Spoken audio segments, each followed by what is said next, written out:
ओम श्री परमात्मने नमः। अथ चतुर्थोऽध्यायः ज्ञानयोगः। श्रीभगवानुवाच इमं विवस्वते योगं प्रोक्तवानहमव्ययं विवस्वान्मनवे प्राह मनरिक्ष्वा कवे ब्रवीत् एवं परम्परा प्राप्तम् इमं राजर्षयो विदुः सकाले नेह महता योगो नष्टः परन्तप स एवायं मया तेद्य योगः प्रोक्तः पुरातनः भक्तोऽसि मे सखा चेति रहस्यं हि तदुत्तमम्। अर्जुन उवाच अपरं भवतो जन्म परं जन्म विवस्वतः कथमेतद्विजानीयाम् त्वमादौ प्रोक्तवानिति। श्रीभगवानुवाच बहूनि मे व्यतीतानि जन्मानि तव चार्जुन तान्यहं वेद सर्वाणि न त्वं वेत्थ परन्तप अजोऽपि सन्नव्ययात्मा भूतानामीश्वरोऽपि सन् प्रकृतिं स्वामधिष्ठाय सम्भवाम्यात्ममायया यदा यदा हि धर्मस्य ग्लानिर्भवति भारत अभ्युत्थानमधर्मस्य तदात्मानं सृजाम्यहं परित्राणाय साधूनां विनाशाय च दुष्कृतां धर्मसंस्थापनार्थाय सम्भवामि युगे युगे। जन्म कर्म च मे दिव्यम् एवं यो वेत्ति तत्त्वतः त्यक्त्वा देहं पुनर्जन्म नैति मामेति सोऽर्जुन वीतरागभयक्रोधाः मन्मया मामुपाश्रिताः बहवो ज्ञानतपसा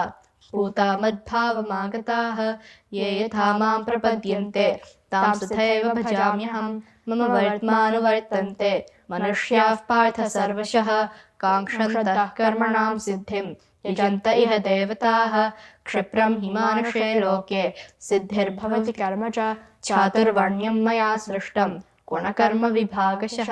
तस्य कर्तारमपि मां विद्य कर्तारमव्ययं न मां कर्माणि लिम्पन्ति न मे कर्मफले स्पृहा इति मां योऽभिजानाति कर्मभिर्न स बध्यते।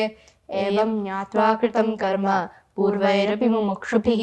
कुरु कर्मैव तस्मात् त्वं पूर्वैः पूर्वतरं कृतं किं कर्म किमकर्मेति कवयोऽप्यत्र मोहिताः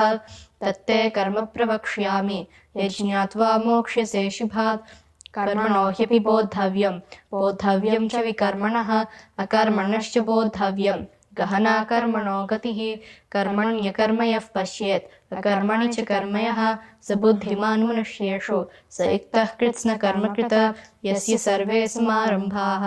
कामसङ्कल्पवर्जिताः ज्ञानाग्निदग्धकर्माणं तमाहुः पण्डितं बुधाः त्यक्त्वा कर्मफलासङ्गं नित्यतृप्तो निराश्रयः कर्मण्यभिप्रवृत्तोऽपि नैव किञ्चित् करोति सः निराशीर्यतचित्तात्मा त्यक्त्वा सर्वपरिग्रहः शारीरं केवलं कर्म कुर्वन्नाप्नोति किल्बिषं स यदच्छालापसन्तुष्टः त्वन्द्वातीतो विमत्सरः स्मसिद्धावसिद्धौ च कृत्वापि न निबध्यते गतसङ्गस्य मुक्तस्य ज्ञानावस्थितचेतसः यज्ञायाचरतः कर्म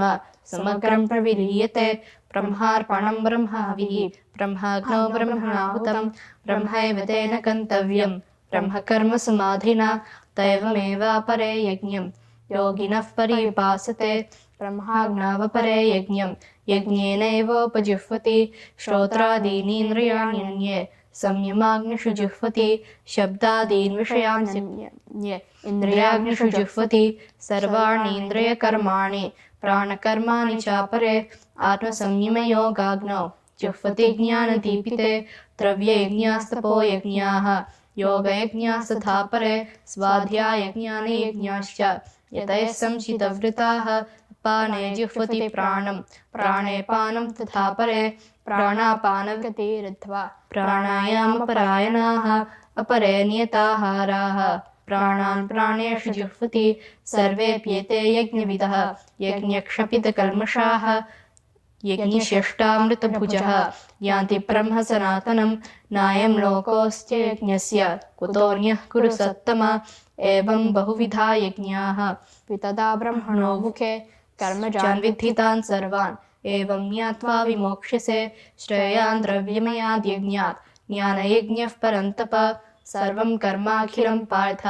ज्ञाने परिसमाप्यते तद्विद्धि प्रणिपातेन परिप्रश्नेन सेवया उपदेक्ष्यन्ति ते ज्ञानं ज्ञानिनस्तत्त्वदर्शिनः यज्ञात्वा न पुनर्मोहम् एवं यास्यसि पाण्डव येन भूतानि शेषेण द्रक्ष्यस्यात्मन्यथो मयि अपि चेदसि पापेभ्यः सर्वेभ्यः पापकृत्तमः सर्वं ज्ञानप्लवेनैव वृजिनं सन्तरिष्यसि यथैधांसि समिद्धोऽग्निः भस्मसात् कुरुते अर्जुन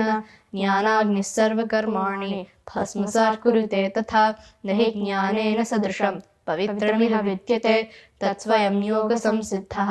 कालेनात्मनि विन्दति श्रद्धावान् भजते ज्ञानं तत्परः संयितेन्द्रियः ज्ञानं लब्ध्वा परां शान्तिम् अशिरेणाधिगच्छति अग्निश्च श्रद्धानश्च संशयात्मा विनश्यति नायं लोकोऽस्ति न परः न सुखं संशयात्मनः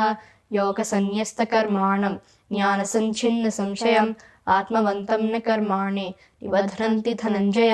तस्मात् ज्ञानसम्भूतं हृत्स्थं ज्ञानासीनात्मनः चित्वैनं संशयं योगम् आतिष्ठोत्तिष्ठ भारत